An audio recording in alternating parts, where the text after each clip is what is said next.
اهدنا الصراط المستقيم. الله أكبر. Ni swala ya Idi el-Fitri iliyoendeshwa na Shehe mkuu wa wilaya Tarime Masudi Saidi katika viwanja vya msikiti wa Bakwata uliopo katika mji wa Tarime mkoani Mara, ambapo kumekuwepo na tabia kwa baadhi ya waumini wa dini ya Uislamu mara baada ya kumalizika mfungo wa mwezi mtukufu wa Ramadhani wanasahau na kuanza kutenda matendo yasiyokuwa mema, na habari ikatolewa kwa waumini wa dini hiyo kuhakikisha wanafuata mafundisho yote waliojifunza katika kipindi chote cha mfungo, kama anavyoeleza Shehe Ramadhan Dangamira kutoka jijini Mwanza. Subhanahu wa ta'ala, amwabudu Allah kama vile anamuona, na asipokuwa hamuoni basi Allah Subhanahu wa ta'ala yeye anamuona. Sasa tulijaa misikitini kwa ajili ya ibada, tulisimama kwa ajili ya tarawih, imani zetu zilijaa. Watu waliacha maasi wakarudi msikitini, watu waliacha vitu mbalimbali na wakajikumbusha kwa Allah Subhanahu wa ta'ala. Sasa tungelipenda huyu Mungu aliyekuamrisha wewe uitekeleze Ramadhani, huyu Mungu aliyekuamrisha wewe ujikumbushe katika msikiti kwa ajili ya kumwabudu Allah, basi endelea na kusudia as-salawatul khams, na kusudia swala tano kwa Muislamu. Muislamu swali swala tano kwa sababu as-salatu amudu dini, kwa sababu swala hiyo ndiyo nguzo kubwa ya dini. Hebu fikiria, tuna nguzo tano katika Uislamu. Tuna ashahada, tuna azaka, tuna as-salatu, tuna azaka, as-sawm, al-hajj.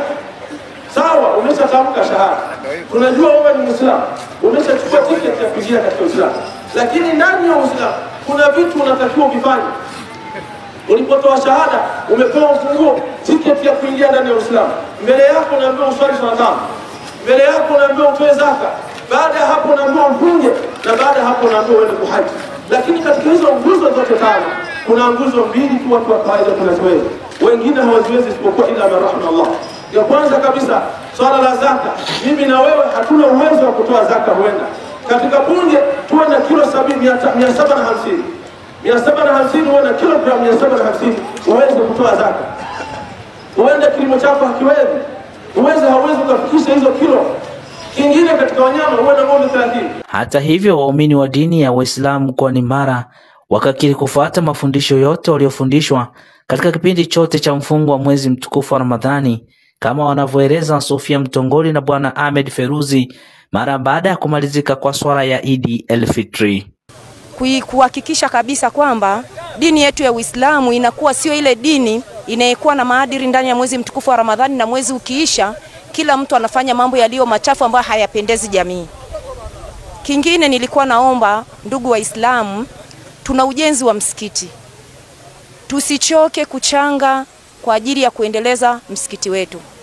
Na vile vile nilikuwa napenda kumpongeza mbunge wa jimbo la Tarime Mheshimiwa Michael Kembaki kwa namna na jitihada kubwa alizozionyesha katika dini ya Kiislamu, kuonyesha namna gani anawajali wananchi wake kwa kuweza kutuchangia mchango mkubwa na kutufutulisha sisi Waislamu. Kwa kweli tunampongeza, Mwenyezi Mungu amfungulie yaliyo mazito na amfanyie wepesi kwa yale anayoyakusudia kuendelea nayo katika kuijenga jimbo la Tarime. Basi yale matendo yote tukiyafanya katika mwezi mtukufu wa Ramadhani, basi twende tukayawishe katika jamii, twende kuwa kiigizo chema katika jamii kama alivyo katika mafundisho ya Mtume wetu Muhammad sallallahu alaihi wasallam, kwani yeye ndiyo kiigizo chema. Hali kadhalika tunashukuru jumuiya ya Baraza Kuu la Waislamu Bakwata kwa kuandaa khatibu mzuri kutoka mkoa wa Mwanza, lakini wewe tunawashukuru pia Waislamu leo wameitikia katika harambee ya kujenga msikiti wetu mkubwa wa Tarime. Na nitoe rai kwa Waislamu na wasiokuwa Waislamu, basi tutie baraka katika nyumba za Mwenyezi Mungu, kwani ni sadaka zenye kudumu. Sisi tutaondoka, misikiti tutaiacha, vizazi na vizazi vitakuja, vitapata baraka ya msikiti. Kwa yote mwenye kuiwa aweze kuchangia maendeleo ya msikiti, hasa ujenzi wa msikiti wetu wa Tarime. Wa assalamu alaykum wa rahmatullahi wa barakatuh. Kwa majina naitwa Abdalla Ismail Mahindi, ni muumini katika msikiti huu. Leo tumeadhimisha sikukuu yetu ya Al-Idi na tumehaswa mengi. Rai yetu ni kwamba kila jamii ya Kiislamu na ambaye sio Muislamu, basi hebu tuogope maasi na tuyazingatie yale tulioelezwa na viongozi wetu, na pia tudumisha amani ya nchi yetu. kwa sababu tunakoelekea kwenye uchaguzi, ambako kwenye uchaguzi huko kuna mambo mengi.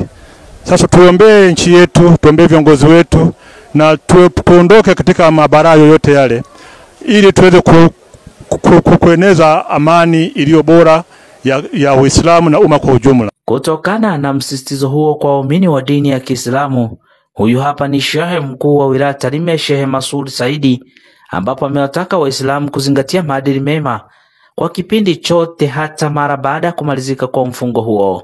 Mie kwa majina naitwa Sheikh Masud Saidi Wambura, ni Sheikh wa wilaya Tarime, na Eid al-Mubarak Waislamu wote wa wilaya Tarime. Kubwa namshukuru Mwenyezi Mungu ambaye kwa mapenzi yake katuwafikisha sisi tumemaliza mwezi mtukufu wa Ramadhani kwa salama na amani, na leo ni siku ya Eid, siku ya kusherekea na ni siku ya kufurahi, na Mwenyezi Mungu katuambia tufurahi, lakini tufurahi vile anavyotaka Mwenyezi Mungu. Lakini pia nitumie fursa hii kuwahusia Waislamu wa wilaya Tarime na wanatarime kwa ujumla kuwa kupitia huu mwezi wa Ramadhani na hii siku ya Eid, tuhakikisha sisi tunadumisha amani katika wilaya yetu, lakini pia kuombea amani katika wilaya yetu na nchi yetu kwa ujumla, lakini pia kumuombea Mheshimiwa Rais wetu, Rais wa Tanzania, Rais wa Jamhuri ya Muungano wa Tanzania Dr. Samia Suluhu Hassan. Mwenyezi Mungu ampe afya, amlinde na ambariki na amsaidie katika majukumu yake ili aendelee kuwatumikia Watanzania. Lakini pia nitumie fursa hii kuwakumbusha Waislamu kwamba tuliishi ndani ya Ramadhani, tukiishi katika mazingira ya kiucha Mungu, tulikuwa wema, tulikuwa wakarimu, lakini sasa tuendelee baada ya Ramadhani, ndio Mwenyezi Mungu anataka aone vipi yale mafundisho tuliyopata ndani ya mwezi mzima tunayatumia katika miezi mingine. Kwa wasia wangu kwa Waislamu, wadumishe yale yote mazuri yalikuwa akiyafanya ndani ya Ramadhani ili waweze kukubaliwa toba yao kwa Allah Subhanahu wa Ta'ala. Lakini pia kuwahusia na kuwashauri wananchi wa wilaya Tarime tuishi kwa amani na tudumishe amani na tuwe wasaidizi wa kuilinda hii amani tuliyopata, kwani tukipoteza itakuwa ni mtihani kuipata. Lakini pia nitumie fursa hii kumwombea dua Mheshimiwa Mufti wetu na Sheikh mkuu wa Tanzania Dr. Abubakar Zubair Ali Mbwana. Mwenyezi Mungu amzidishie kila la kheri, anatekeleza majukumu mengi kwa ajili ya Waislamu na Watanzania kwa ujumla na kuhakikisha hii amani ya nchi yetu inaendelea kuwepo. Kwa hiyo nawatakia wana Tarime wote, wakazi wa wilaya ya Tarime, Eid al-Mubarak, Eid njema. Assalamu alaikum wa rahmatullahi wa barakatuh. Hatimaye mfungo wa mwezi mtukufu wa Ramadhani umetamatika hii leo, ambapo Waislamu kote nchini wanasherehekea sherehe ya Eid al-Fitri. Ama hakika mimi ni nani nisiseme Eid Mubarak kwa Waislamu wote nchini na ulimwenguni kote.